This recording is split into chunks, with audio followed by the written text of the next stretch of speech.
Hi there, welcome to my channel. Thank you for tuning in.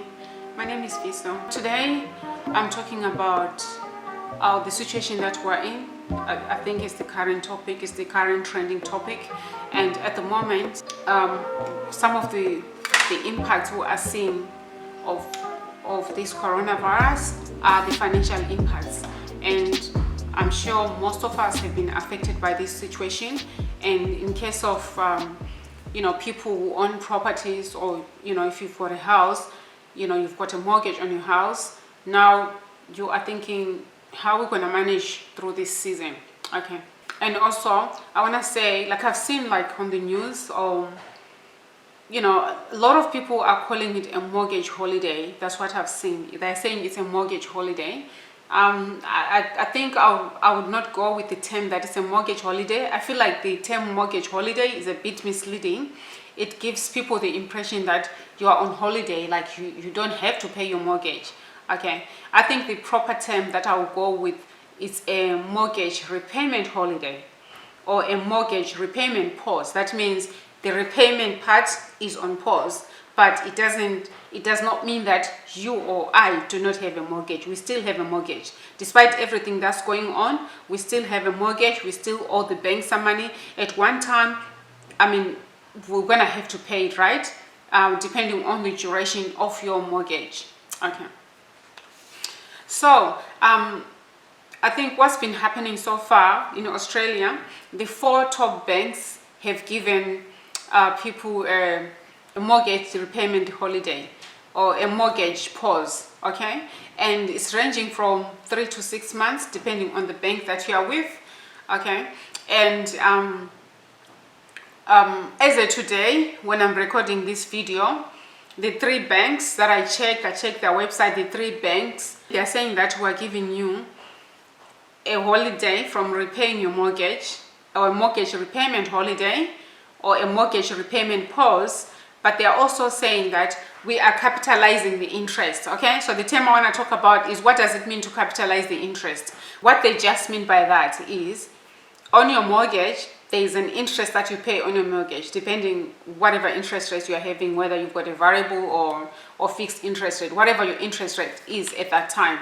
Okay, so even though they are giving us a holiday from the repayment for 3 to 6 months, depending on whatever is approved for you, and depending on your bank, what it means is that the interest element still has to be paid. Okay, the interest element still has to be paid. So your interest is calculated generally, the way interest is calculated is on a daily basis, meaning compounded on a daily basis, calculated on a daily basis. That's how interest is calculated. Okay, so at the end of the mortgage pause period, let's say it's 6 months, at the end of that, you're gonna have to pay a little bit more. Like, you're gonna be not paying what's gonna be owing from you, or the amount of money that is outstanding from your loan amount or your mortgage amount will be more. It will be what you had owing before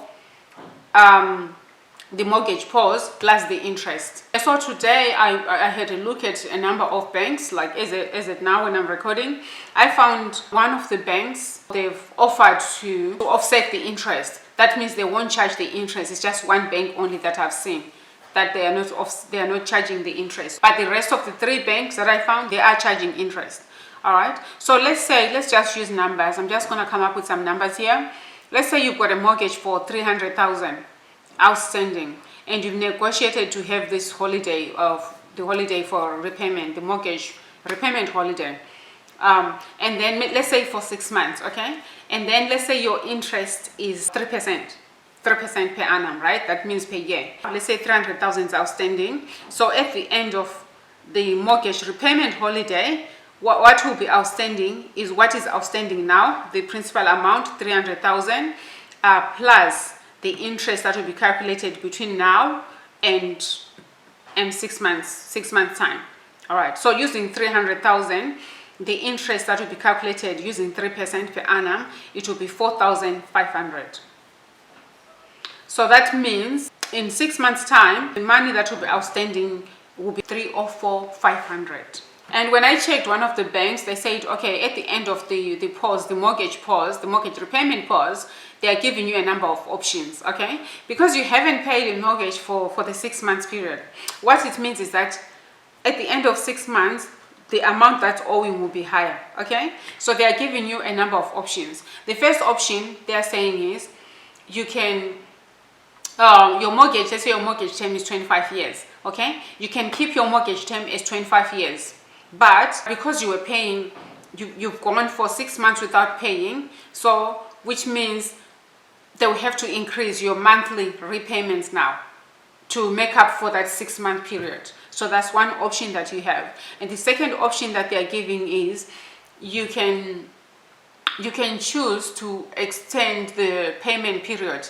Instead of 25 years, it will become 25 years plus the 6 months. Let's say you had a holiday, a mortgage repayment holiday for 6 months. It will be 25 years plus 6 months, okay? And then you can maintain the same amount or the amount depending on the interest rate at that time. So those are the two options that you have. But if you go for option 2, the implications are the longer a mortgage is outstanding, the higher the interest that you pay, right? So you end up paying more at the end of your mortgage because of the interest. So if you are really stressing about your mortgage, about what to do now, I think the best thing is to go to your bank, to the website of your bank, and see what options they are offering you there, and then just go through the options, and then you choose what's best for you. And one of the banks is offering three things. If you are going through financial distress, they are offering a mortgage redraw. Okay, if you want to know what a mortgage redraw is, I've done a video on a mortgage redraw in one of my videos. Just look through. The other one that they are offering is if you've got an offset account, you can take money from an offset account. They're now talking about you getting money, that you can use in other areas of your life. Okay, then the third option that they are offering is this mortgage repayment holiday. So now that I've explained all that and what the mortgage repayment holiday is, that is not a holiday. I hope that makes sense and you'll be able to decide or to make informed decision for yourself. For me personally, I'm one of those people who like to always put more into the mortgage in advance. I'm always thinking ahead, thinking about just making sure there's something on the side. And I'm kind of a very risk-averse person, a person who's always trying to hedge the risk, trying to protect themselves against the downturns, I guess, just trying to think ahead and go like, okay, what can I do, okay, to minimize the impact on myself and my family should my situation change, should my circumstance change. So I'm that person who always thinks, the mortgage has to be paid, the mortgage has to be paid, you need to put more, you need to put more, you need to put more. I'm that kind of person. So because I've done that, it gives me the opportunity to adjust my figures, just adjust my figures. Instead of paying too much, just reduce it to suit what I can actually afford at this time. That's the option that I'm going for, mainly because I'm more focused on long term. I'm thinking I don't want to reach 6 months and then I've got more debt than I had at the beginning. And like, again, it depends on everybody's situation. Everybody's situation is different. That's just my choice. That's just my preference. Because nobody knows how long the situation is going to go for. Should things really get tough, I can always reduce even more to the minimum repayment amount. This is the part that I'm really interested in. That is really the part that is really, I'm not sure if people are really thinking about this, in that when people have a mortgage, or when someone has a mortgage, like me, you have a mortgage, which is your home. Okay, what about when you have a mortgage for a rental property? I feel like people think that people who have rental properties, or landlords and landladies who have rental properties, they are those people with a lot of money, and they can afford to buy a lot of properties and stuff like that. But you know what? There are some people who are just an ordinary mom and dad, or an ordinary girl, an ordinary boy, who've got a rental property somewhere. They're not people with huge amounts of cash on the side, and so they are going through this situation as well. Like, as in, if think of it, because the Prime Minister has issued said that there are no evictions during this time, okay, which is a good thing. Nobody wants to be homeless during this time. So all I'm saying is, I think we have to look after each other here. If you are a tenant and you are renting a property, you need to think of your landlord or landlady. If you are a landlord or landlady, you need to think of your tenant. And the Prime Minister has just said that you need to talk, you need to communicate, and work things out. So all I'm just saying is that if you are a tenant out there and you are having financial difficulties, of course talk to your landlord or landlady, but don't make the assumption, or don't make the assumption that this person probably has money or has a lot of money, because what's going to happen is that these landlords and landladies, if the tenant doesn't pay rent or can't afford to pay rent, what basically happens? The tenant pays the rent. You take the rent, you pay off the mortgage. You take the rent, you pay the mortgage on your property, on your rental property. So if the tenant doesn't pay the rent, it means the landlord has got no money to pay what? To pay the mortgage. And on top of that, they probably have the other property that they live in, and they're paying the mortgage too. So if you don't pay your rental property, they'll have to negotiate. They might find themselves, if you don't pay your rental property, they might find themselves having to negotiate with the bank. And then the bank might give them